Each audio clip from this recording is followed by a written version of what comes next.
Hello everyone. तो आज से हम स्टार्ट करने जा रहे हैं क्लास 11th की फ़िज़िक्स और आज का हमारा पहला टॉपिक है डायमेंशन एनालिसिस मेथड। इसमें हम देखेंगे इस मेथड से किस तरीके से इसका यूज़ किया जाता है और इसकी एप्लीकेशंस क्या हैं। जो भी नोट्स आज बनेंगे उनकी PDF में डिस्क्रिप्शन में भी अपलोड कर दूँगा, तो ज़रा ध्यान दीजिए। तो डायमेंशन एनालिसिस मेथड को समझने के लिए आपको सबसे पहले पता होना चाहिए 7 फंडामेंटल फिजिकल क्वांटिटीज़ और एंड उनकी सभी की डायमेंशंस।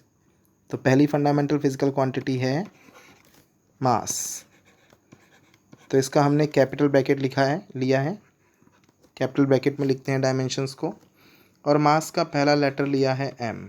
तो ये हो गई इसकी डायमेंशन। डायमेंशन बेसिकली दिखाती क्या है कि अगर डायमेंशंस की पावर 2 है तो किसी भी फिजिकल क्वांटिटीज़ में मास का कितना कंट्रीब्यूशन है। ओके, तो यहाँ पर मास का कंट्रीब्यूशन मास में कितना है, ओनली 1 सिंगल पावर, तो इसलिए यहाँ पर मास की पावर कितनी है, 1।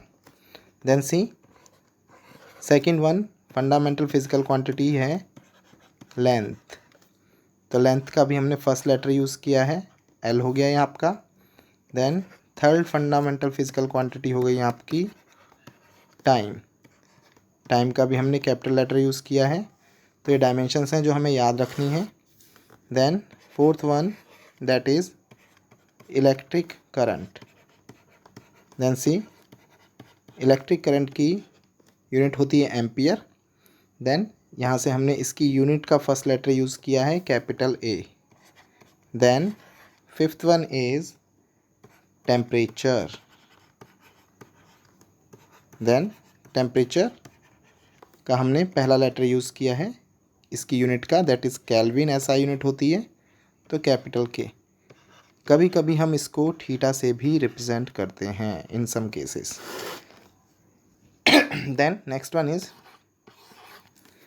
टेम्परेचर के बाद है आपके पास amount of matter.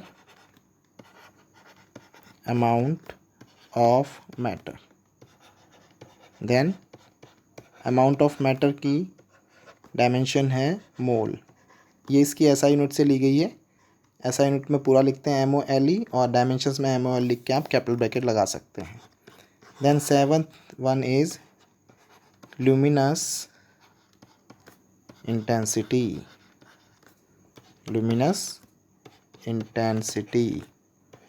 Then see luminous intensity की ऐसा यूनिट होती है कैंडेला। इन शॉर्ट हम इसको CD से दिखाते हैं। तो ये 7 फंडामेंटल फिजिकल क्वांटिटीज़ हैं, ठीक है, और इनकी सभी की हमने क्या लिखी है, डायमेंशंस लिखी हैं। आप चाहो तो इनके साथ इसके क्या लिख सकते हैं, आप यूनिट भी मेंशन कर सकते हो। जैसे ऐसा यूनिट सिस्टम में लिया गया है सारा का सारा, तो मास की ऐसा यूनिट हो गई आपकी किलोग्राम। देन लेंथ की हो गई मीटर, सिंबॉलिक फॉर्म लिख रहे हैं। टाइम की हो गई सेकेंड, इलेक्ट्रिक करंट की एम्पियर, टेम्परेचर की हो गई आपकी kelvin. Then amount of matter हो गया आपका मोल एंड कैंडेला की हो गई कैंडल। तो ये सारी की सारी इसकी ऐसा यूनिट हो गई। फिलहाल हमें केवल डायमेंशन से मतलब है। Then fundamental physical quantities question में आता है कि ये क्या होता है। तो फंडामेंटल मीन्स ये सारी की सारी फिजिकल क्वांटिटीज़ आपस में एक दूसरे से इंडिपेंडेंट हैं, ये एक दूसरे पर डिपेंड नहीं करती हैं, तो उनको हम कहते हैं फंडामेंटल फिजिकल क्वांटिटीज़। इसके अलावा इसके अलावा 2 सप्लीमेंट्री क्वांटिटीज़ भी होती हैं, 2 सप्लीमेंट्री फिजिकल क्वांटिटीज़ भी होती हैं। देन सी पहली होती है इसमें आपके पास प्लेन एंगल। प्लेन एंगल की ऐसा यूनिट होती है आपकी रेडियन। पर अगर हम डायमेंशन की बात करें तो प्लेन एंगल इज़ डायमेंशनलेस। तो डायमेंशनलेस को हम कभी कभी इस तरीके से भी दिखाते हैं, m की पावर 0, l की पावर 0 एंड t की पावर ऑल्सो 0। साथ के साथ फिजिकल क्वांटिटीज़ तो लिख नहीं सकते, पर सभी की पावर हम 0 से रिप्रेजेंट कर सकते हैं। किसी भी डायमेंशन की पावर 0 मीन्स वहाँ पर 1 है। देन दूसरी सप्लीमेंट्री फिजिकल क्वांटिटी होती है सॉलिड एंगल। देन सी सॉलिड एंगल की ऐसा यूनिट होती है स्टेरेडियन, इन शॉर्ट STR लिखते हैं, और similarly it is a dimensionless quantity. Then सबसे इम्पॉर्टेंट बात हम करते हैं अब इसकी एप्लीकेशंस के बारे में। देन सी एप्लीकेशंस के बाद हम 2 से 3 क्वेश्चंस देखेंगे अच्छे से इसके ऊपर बेस्ड, तब आगे बढ़ेंगे। देन इनके अलावा जितनी भी फिज़िक्स में फिज़िकल क्वांटिटीज़ होती हैं वो सारी की सारी आपकी डिराइव्ड फिज़िकल क्वांटिटीज़ कहलाती हैं। That means they depends on fundamental physical quantities in some way. किसी की पावर प्लस भी हो सकती है और किसी की पावर माइनस भी हो सकती है। देन अब हम देखते हैं इसकी फर्स्ट एप्लीकेशन। सी, तो एप्लीकेशन की तरफ बढ़ते हैं। तो सबसे पहली एप्लीकेशन हम देख रहे हैं, एप्लीकेशन की डायमेंशन एनालिसिस किस काम आती है। तो पहली एप्लीकेशन है इसमें, अगर आपको निकालना है to determine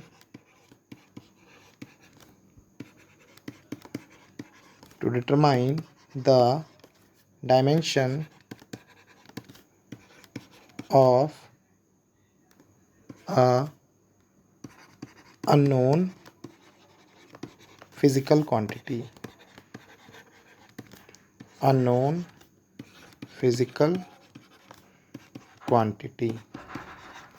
or a constant। तो अगर आपको डायमेंशन निकालनी है किसी अननोन फिजिकल क्वांटिटी की, वो क्वांटिटी कोई सी भी हो सकती है and it can be a constant, ABCD के फॉर्म में भी हो सकते हैं। तो देखिए किस तरीके से इसको हम कर सकते हैं। तो एज एग्जाम्पल लिया है मैंने, सपोज हमारे पास कोई फॉर्मूला है E = H न्यू, ठीक है। हमने कहा यहाँ पर E है energy, E is energy. Then हमारे पास H है, हमने कहा प्लैंक्स कांस्टेंट, एंड न्यू है, हमने कहा frequency. Then you have to determine the dimension of, आपको डायमेंशन डिटरमाइन करनी है किसकी, प्लैंक्स कांस्टेंट की। इसकी डायमेंशन आपको डिटरमाइन करनी है। बिकॉज मैं मान के चल रहा हूँ कि एनर्जी की डायमेंशन आपको पता है, मैं आपको निकाल के दिखाऊंगा वैसे अगर पता नहीं तो किस तरीके से निकालते हैं, ऑन द यूज़ ऑफ जो हमने टेबल ऊपर लिखी थी, एंड फ्रीक्वेंसी की डायमेंशन ऑल्सो। देन सी, तो सबसे पहला स्टेप, अगर आपको एनर्जी की डायमेंशन नहीं पता है सी, तो सबसे पहले एनर्जी का कोई सा भी फॉर्मूला लिख लीजिए, लाइक ½ mv²। काइनेटिक एनर्जी का फॉर्मूला हमने यूज़ किया है सी। तो इसमें 2-3 चीज़ें और पढ़ेंगे डायमेंशन के बारे में। नंबर की कोई डायमेंशन नहीं होती, तो हाफ की कोई डायमेंशन नहीं होगी। Then m is mass here, mass की डायमेंशन हो गई आपकी capital M। Then v is velocity, velocity होती है आपकी मीटर पर सेकेंड, मीटर होती है आपकी length is L, and second is time. तो t की पावर -1, ये लेंथ ओवर टाइम, और इसकी पावर कितनी है बच्चों, 2। तो यानी कि आपके पास एनर्जी की डायमेंशन हो गई, सबको कंबाइन करके लिख रहा हूँ, L स्क्वायर t की पावर -2। तो इस तरीके से आप किसी भी क्वांटिटी को फंडामेंटल क्वांटिटीज़ में ब्रेक करके उसकी डायमेंशंस निकाल सकते हैं। देन सी, ये हमारे पास एनर्जी की डायमेंशन आई है। देन फ्रीक्वेंसी, फ्रीक्वेंसी का फॉर्मूला होता है 1/टाइम पीरियड। आपको फॉर्मूला पता होना चाहिए, आप किसी भी फिजिकल क्वांटिटी की डायमेंशन निकाल सकते हो। टाइम पीरियड यानी कि time is a fundamental quantity जिसको हम सेकंड में नापते हैं। देन तो 1/सेकेंड यानी कि सेकंड इनवर्स, तो इसकी डायमेंशन बन गई आपकी टाइम की पावर -1। देन अब आपको निकालनी है यहाँ से, ये आपका फॉर्मूला था Planck's constant, that is H, इसकी डायमेंशन निकालनी। तो सबसे पहला स्टेप्स, आप H के टर्म में फॉर्मूले को लिख दीजिए, तो ये बन जाएगा E/न्यू। देन E की डायमेंशन को प्लेस कीजिए, ये रही आपकी डायमेंशंस, यहाँ प्लेस कर दीजिए, तो ये बन गया mL² t की पावर -2, एंड अपॉन में न्यू की डायमेंशन प्लेस कर दीजिए, ये रही आपकी t की पावर -1। देन अब इसको सॉल्व कर लेते हैं, लीनियर टर्म में लिख लेते हैं सारी की सारी पावर एक साथ। तो ये हो गया आपका mL² एंड t की पावर बची है केवल -1। Like this you can calculate the dimension of a constant और अननोन क्वांटिटी जो कि आपको किसी फॉर्मूले के टर्म्स में गिवन हो। ओके, तो यहाँ से आपको करना क्या है, केवल फॉर्मूले को इस तरीके से अरेंज करना है अदर फिजिकल क्वांटिटीज़ के टर्म्स में, ताकि हम डायमेंशन एनालिसिस का यूज़ कर सकें। Then see another application is, आगे देख रहे हैं, second one, see second application. अब आपको डायमेंशन एनालिसिस यूज़ करके निकालनी है डायमेंशन किसी कांस्टेंट की। Dimension of a constant in any equation. फॉर्मूले की जगह अगर इक्वेशन गिवन हो तब आप किस तरीके से इसका यूज़ करोगे।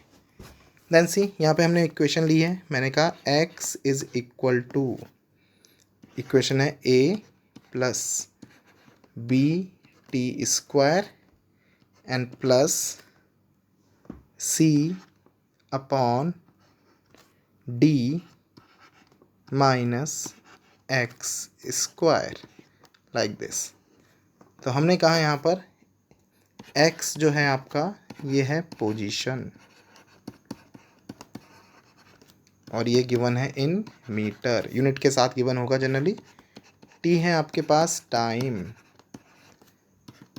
और ये गिवन है इन सेकेंड। देन इसके अलावा बाकी जितनी भी चीज़ें हैं जैसे a, b, c and d, ये सारे के सारे आपके कांस्टेंट हैं और इन्हीं सभी कांस्टेंट की आपको क्या निकालनी है, डायमेंशन। तो इसमें जो हम कॉन्सेप्ट यूज़ करते हैं वो बहुत ही सिंपल है। आपको याद रखना है केवल एक single line, that same physical quantity he same physical quantity में ऐड या सब्ट्रैक्ट होती है। केवल एडिशन एंड सब्ट्रैक्शन किया जा सकता है सेम फिजिकल क्वांटिटीज़ का सेम फिजिकल क्वांटिटीज़ के साथ। एज एग्जांपल, अगर आपके पास फोर्स है तो फोर्स में आप फोर्स को ही ऐड कर सकते हो और फोर्स ही सब्ट्रैक्ट कर सकते हो। हम मल्टीप्लाई एंड डिवीजन की बात नहीं कर रहे हैं। तो यहाँ पे देखिए हम किस तरीके से कर रहे हैं। सी, ये हमारे पास इक्वेशन है, इसको मैं रीअरेंज करके कुछ ऐसे लिख सकता हूँ। देखिए x minus a is equal to b t square plus c upon d minus x square. ठीक है, केवल एडिशन एंड सब्ट्रैक्शन की बात करेंगे। तो सबसे पहले हम देखते हैं यहाँ पर, see this term, see x यहाँ पे पोजीशन था इन मीटर और इसमें से हमने a को घटा दिया। तो a तभी सब्ट्रैक्ट हो सकता है जब a की जो डायमेंशन होगी वो x के डायमेंशन के इक्वल होगी। ठीक है, इसका मतलब यह है कि dimension of x that should be equal to dimension of a। दोनों डायमेंशन क्या होनी चाहिए, सेम होनी चाहिए। तो x की डायमेंशन क्या है बच्चों, पोजीशन है यानी कि लेंथ हो गई और ये आपकी डायमेंशन आ गई किसकी, a की। तो हमारा सॉल्व हो गया। इन अ सिमिलर वे सी, अब हम b की डायमेंशन निकाल रहे हैं।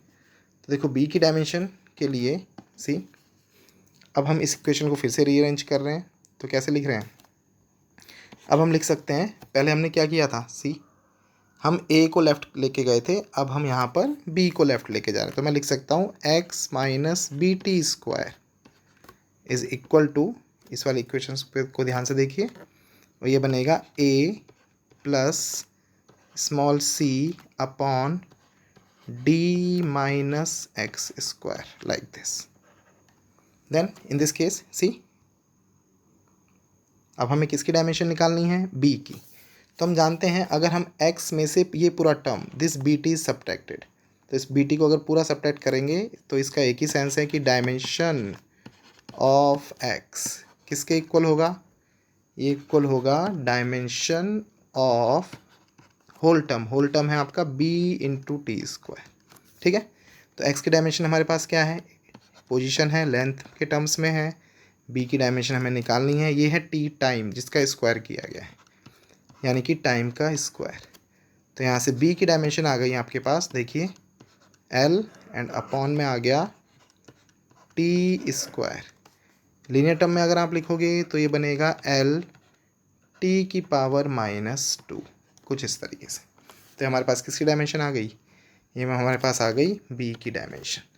देन सी, अब हम क्या निकाल रहे हैं, देन अब हम करेंगे अनदर डायमेंशन सी। इक्वेशन हमारे पास सेम है। इन अ सिमिलर वे सी, फिर से इक्वेशंस पे जाइए, चाहे आप तो कहीं से भी टर्म रीअरेंज कर सकते हैं।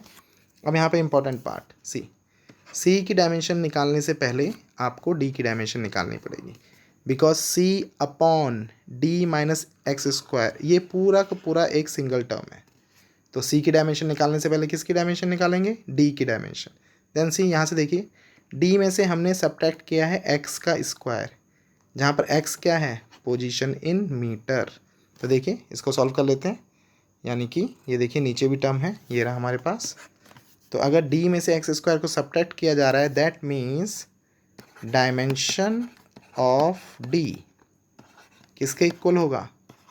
डायमेंशन ऑफ एक्स स्क्वायर के इक्वल होगा। वैल्यू प्लेस कर देते हैं, d is d, x is the position, तो ये आ गया आपका डायरेक्ट आंसर। ठीक है, now as I told you, अब हमें सी की डायमेंशन निकालने के लिए इस होल टर्म को ध्यान से देख रहे हैं आप इस तरफ ले जा सकते हैं यहाँ, और x में से सब्ट्रैक्ट करके लिख सकते हैं। जब आप x में से सब्ट्रैक्ट करके लिखोगे तो क्या बनेगा ये? तो हम सिंपल कॉन्सेप्ट यूज़ कर रहे हैं again same, that dimension of x किसके इक्वल होगा? Dimension of c upon, then नीचे टर्म है d माइनस एक्स का square.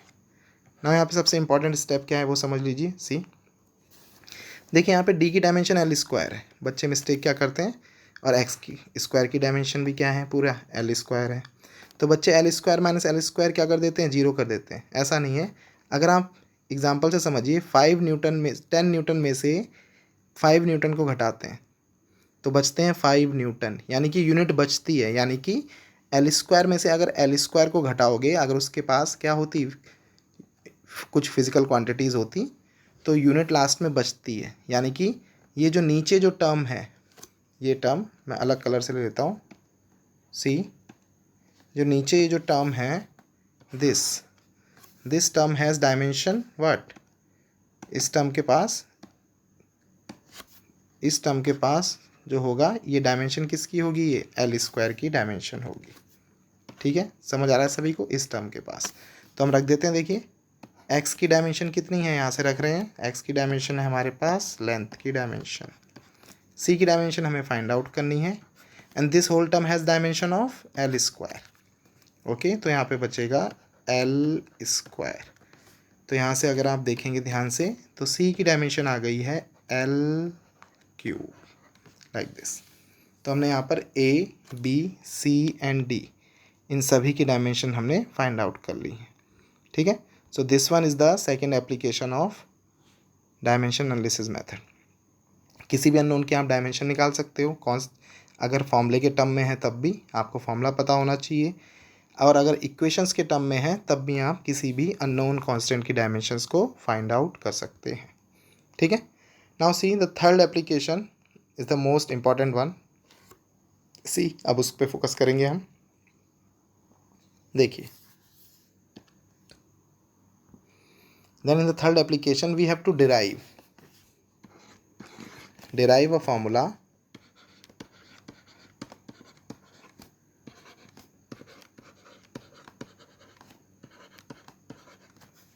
using dimension analysis method. ठीक है, और इसमें भी केवल एक लाइन का कॉन्सेप्ट लगता है, दैट इज़ अगर आप कोई भी आपके पास फॉर्मूला है तो जो डायमेंशन होगी LHS की लेफ्ट हैंड साइड की, वो डायमेंशन इक्वल होनी चाहिए RHS के। As I told you, same physical quantity आपस में सब्ट्रैक्ट एंड ऐड की जाती है। एक ये कॉन्सेप्ट है main, and second one is if any formula is right, तो dimension of LHS should be equal to dimension of RHS। तो फॉर्मूला की करेक्टनेस भी आप चेक कर सकते हो by using the same method. फिलहाल हम देखिए सी एप्लीकेशन के बाद देखेंगे उसको डी में। सी देन इसमें क्वेश्चन कुछ इस तरीके से आते हैं। हमने कहा द फोर्स, ये क्वेश्चन लिख रहा हूँ मैं, कैपिटल F से दिखा रखा है, on a particle performing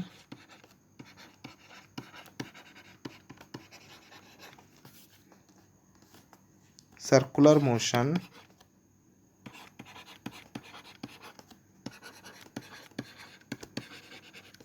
depends on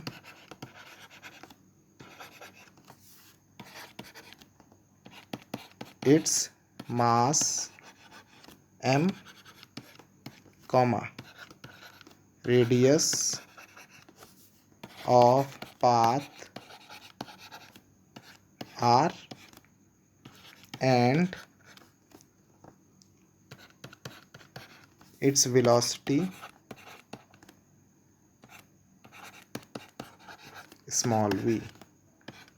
Then derive the formula using dimension analysis method. और किसका फॉर्मूला? फोर्स का फॉर्मूला। इसको आपको ड्राइव करना है, ठीक है।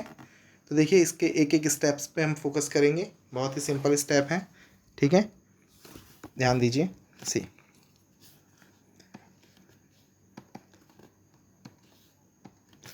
देन सबसे पहली चीज, फोर्स डिपेंड कर रहा है किस पे? मास एम पे। तो हमने लिख दिया, हमें ये पता नहीं कि मास की कितनी पावर पे, 1 पावर है, 2 पावर है, माइनस में है, या फिर स्क्वायर रूट भी हो सकता है। तो हमने कहा f is directly proportional to, पहला स्टेप। हमने कहा मास की पावर ए पर। देन रेडियस का भी नहीं पता, तो हमने रेडियस की पावर बी पर डायरेक्टली प्रोपोर्शनल, एंड वेलोसिटी की पावर सी पर। यानी कि ओवरऑल अगर आपके पास आपको ए, बी और सी इन तीनों की वैल्यूज़ पता चल जाए, देन क्या करना है आपको, ये वैल्यू आप प्लेस करोगे और आपके पास फॉर्मूला ड्राइव हो जाएगा। इन द सेकंड स्टेप देखिए एफ इक्वल टू, मैंने प्रोपोर्शनलिटी हटा के एक स्मॉल के कांस्टेंट इंट्रोड्यूस किया है, और ये आ गया एम की पावर ए, आर की पावर बी, एंड वेलोसिटी की पावर सी, और इसको मैंने बनाया equation number 1। Then see, since we know that ये फॉर्मूला हमारा सही है, तो क्या होना चाहिए, डायमेंशन एनालिसिस की कंडीशंस होती है कि dimension of LHS should be equal होनी चाहिए डायमेंशन ऑफ RHS, दोनों डायमेंशंस सेम होनी चाहिए। देन सी, वैल्यू प्लेस कर रहे हैं, तो देखिए फोर्स, ये जो कांस्टेंट आया है ये हमेशा डायमेंशन लेस होगा, इसकी कोई भी डायमेंशन नहीं होगी, proportionality constant in this case, okay. ये डायमेंशन एनालिसिस की एक लिमिटेशंस भी है जिसको हम बाद में देखेंगे। तो यहाँ पे देखिए फोर्स की डायमेंशन लिखी है मैंने MLT-2, ये फोर्स की डायमेंशन हो गई। मास की डायमेंशन आप लोग जानते हो, कैपिटल M, और उसकी पावर कितनी है A। Radius, it's a one of the type of length, तो लेंथ की पावर हो गई B, एंड वेलोसिटी हो गई आपकी मीटर पर सेकेंड, यानी कि LT-1, और उसकी पावर हो गई C।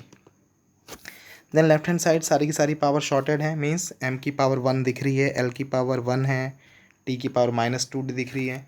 राइट हैंड साइड को हमें शॉर्टेड करना है, तो देखिए M की पावर केवल A है और कहीं पावर नहीं है, तो M की पावर ओनली A, यहाँ शॉर्ट कर रहे हैं। L की पावर यहाँ B भी है, एंड L की पावर हमारे पास C भी है, तो टोटल L की पावर हो गई B + C। Then in the last -1 की पावर C, यानी कि -1 × C, यानी कि T की पावर है हमारे पास -C। अब डायमेंशन एनालिसिस क्या कहती है कि दोनों तरफ की डायमेंशन क्या होनी चाहिए, सेम। तो देखिए बेस सेम करके हम इसकी पावर्स का क्या कर रहे हैं, कंपेयर कर रहे हैं। तो देखिए किस तरीके से कर रहे हैं, सी। तो यहाँ पे देखिए M, यहाँ पर M की पावर 1 है और यहाँ M की पावर A है, तो यहाँ से हमें क्या मिला, A = 1, फर्स्ट थिंग। देन सी, यहाँ पर L की पावर कितनी है, 1, यहाँ L की पावर है B + C, तो हमारे पास इक्वेशन मिली B + C = 1। In the last यहाँ T की पावर है -2 और यहाँ T की पावर है -C, तो कंपेयर करने पर -2 = -C, यानी कि C = 2। देन ये वैल्यू आप जब यहाँ पर प्लेस करोगे दिस वन इक्वेशन में, देन B बनेगा आपका 1 - C, यानी कि 1 - 2, यानी कि B की वैल्यू आ गई सिंपली -1। तो आपके पास क्या मिल गया, आपको A, B और C जो तीनों चाहिए थे वो मिल गए, और इन तीनों को आपको प्लेस करना है इक्वेशन नंबर 1 में।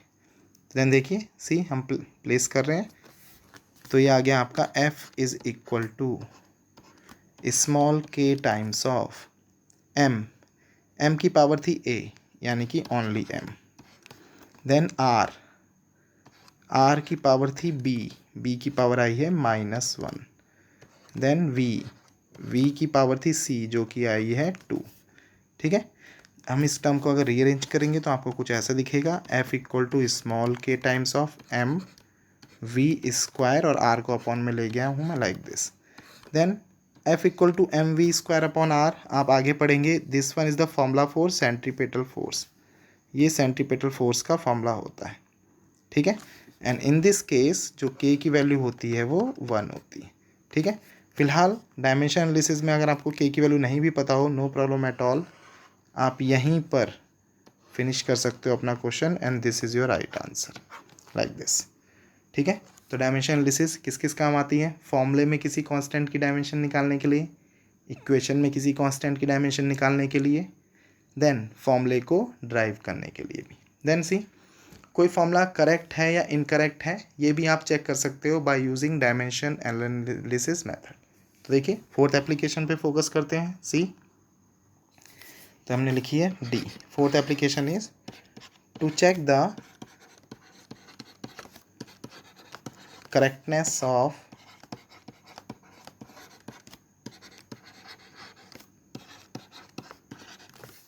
a given formula।